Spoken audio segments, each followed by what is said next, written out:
Good evening, I'm Alex Foley and welcome to The On Show, the series that shows you everything that's on in the Swansea area. This week we'll be catching up with Lauren Williams and Danielle Davies from the Leading Ladies when they meet Keith for a coffee. And later on we'll be hearing from Katy Freer and Rabab Ghazoul from Glenvivian to talk about the Swansea Open. And as Christmas season is approaching, this week at the Gwyn Hall in Neath we heard from Jay Smith and Alison Gough on the opening night of the Stage 8 production of Elf the Musical. So, I've just sneaked into the Gwyn Hall in Neath and I've managed to get some interviews with the co-choreographer and director of Stage 8's production of Elf. I tell you, Christmas is coming. My first part ever was as an elf when I was 8 years of age, and I reckon I could still get in the outfit. Don't you? Well, obviously we couldn't have done Elf the Musical at any other time other than now. So I think a lot of people have come because they have children in it. But I think as well a lot of people have bought tickets simply because they associate the musical with the film. So Buddy, the elf, isn't actually an elf because Buddy's an orphan who climbs into Santa's sack. He's taken back to the North Pole where the elves decide to raise him as one of their own. But some years later, Santa decides to tell Buddy that he isn't actually an elf. And it's a surprise he doesn't really notice because, you know, he's a lot taller than the elves. So it's about Buddy's journey back to New York to find his father, and he also finds he has a stepmother and a brother.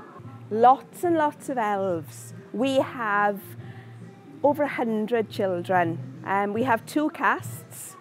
Actually, we have 3 casts on at different times during the week, from Tuesday to Saturday. We have 3 performances on a Saturday where all our casts will be performing.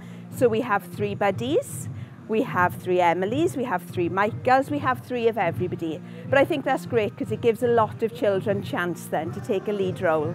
The main aim of Stage 8 is to offer enjoyment and confidence. You know, it's not all about the performance, it's the process they go through. Well, Stage 8 is going up and away, I think, at the moment. We've been going for now nearly 2.5 years, established in Neath predominantly.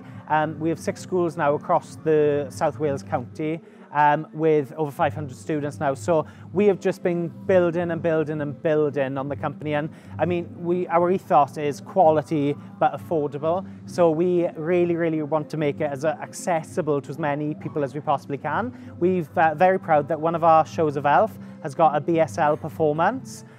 So it'll be fully sign languaged on Thursday night.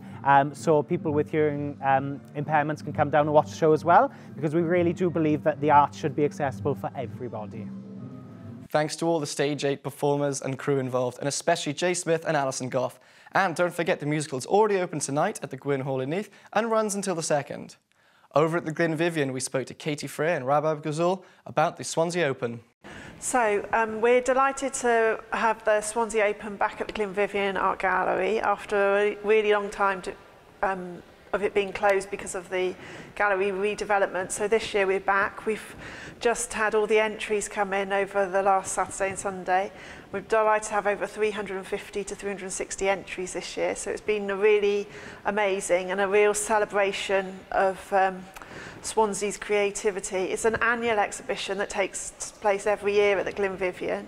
I think the fact that we had so many entries and so many people have asked about it and been in contact and are so excited to have it back, and the range of artwork shows the amazing range of art and culture that takes place in Swansea every day. A lot of this is hidden behind people's doors, and they may not have had a chance to show their work. So this gives lots of people a really good chance to show their work in the city's art gallery. So the preview is on Saturday the 2nd of December at between 2:30 and 4:30. Our 3 selectors will be announcing the prize winners then. So you have to come along. The preview is open to everyone. We'd love to see as many people as possible here, and you'll have to come along then to find out who's won. Yeah, I mean, there's a really huge variety, and I think that's really interesting. There's 3D work, there's sculptural work, there's obviously 2D work, a lot of painting. There's some text, a little bit of text-based work, a lot of print, some photography. So yeah, it's really nice to see the amount of work. It's a significant amount of people have submitted work to the exhibition, which I think is fantastic. You know, I'm probably looking for just my own sort of gut response. You know, actually, I think often we can break down, you know, pieces of work, and we can look at different aspects of it and what we feel are strengths of those works and perhaps what are more weaknesses. But actually, the initial gut response of how we respond to a piece of work for me is really important, and that can be a gut response based on actually the craftsmanship or the skills, the technical qualities about a work. But also the subject matter and the kind of the treatment of the subject matter, and actually where people are kind of getting us to think differently about a certain subject. Or Thank you, Katy and Rabab. And of course, this event is on Saturday, the 2nd of December, over at the Glenvivian. Coming up next, the leading ladies have a coffee with Keith. So, Lauren Williams. Hello. And Danielle Davies. Hello. Welcome to Coffee with Keith. 2 of the leading ladies. When you listen to music yourself or to other singers, are there any particular people that you like hearing or any particular sort of voice? So what are you looking for in that voice when you enjoy it? Oh, I don't know. That's a good one, really. I like a good belting voice. Yeah. Yeah. I mean, at the moment, it's Amber Riley for me. She's Dream just Girls. and she's absolutely phenomenal.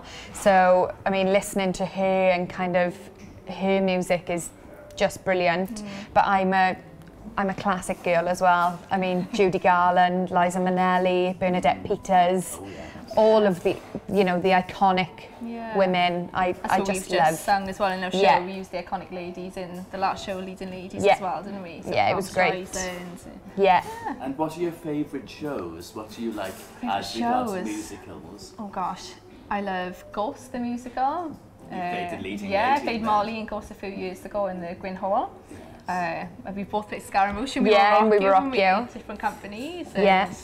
Which is brilliant. Probably my favourite. Yeah. Yes, and you have been in Les Miserables in London. In London, well. yes, So just as part of the ensemble. What's the difference of playing London to playing more local theatres? To be honest, there's nothing that you could do to make it different. So, I mean, your warm-ups, your performance, everything that you would do on the West End is what you bring and what you deliver when you do theatre here, you know? Once you're used to performing at that standard, it's something that you will always kind of deliver. So it's just making sure that you know your stuff and you're prepared. Yes, yes. And with that part with Ghost, you know, it's a mega role, isn't it? You know, it's was there anything that you felt about that part that made it different to other roles? It's quite a serious part and a lot of emotion. Like, you know, she goes from like happy one minute and then she's sad, and it's quite difficult to like bring across. You have to be able to experience things in real life to bring it across to the stage as well. But she's one of my favourite characters I played. It was great. It was so natural. Yeah, it's a natural character. You've got to be able to really give that personal emotion. Yeah. But thank you, leading ladies. I feel exceptionally thrilled because I am with 2 guests this week, 2 thriving leading ladies. Thank you ever so much for thank you so much for having coffee us. or hot chocolate, Hot chocolate with Keith. today. Thank you very much. Thank you.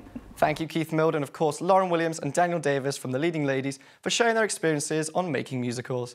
As you might have guessed, there's plenty more conversation we couldn't fit into the show, so please, for the full extended and unabridged coffee with the leading ladies, check out the on-show section of Bay TV Swansea's YouTube channel, where you'll be able to find that, along with past episodes and, of course, past coffees with Keith's guest. Just before we go, we have a little bit of time to do our What's On in Swansea. Coming up this Friday at the Dylan Thomas Centre will be a visit from Carol Ann Duffy and Gillian Clark. The Poet Laureate will perform her new Christmas poem, Pablo Picasso's Noel, which follows the famous painter as he moves through a small town in the south of France on Christmas Eve, along with Gillian Clark, the former national poet of Wales. We were lucky enough today to have Adam Gregory come visit us on Today on Bay shortly before his performance and piano masterclass at the Heist. And next Wednesday, the 6th of December, at 7:30 at the Brangwyn Hall, he is playing Liszt and Chopin. So that's all we have time for tonight. Don't forget the rugby's coming up on the weekend, where Wales face South Africa. Thanks and see you next week. Good night.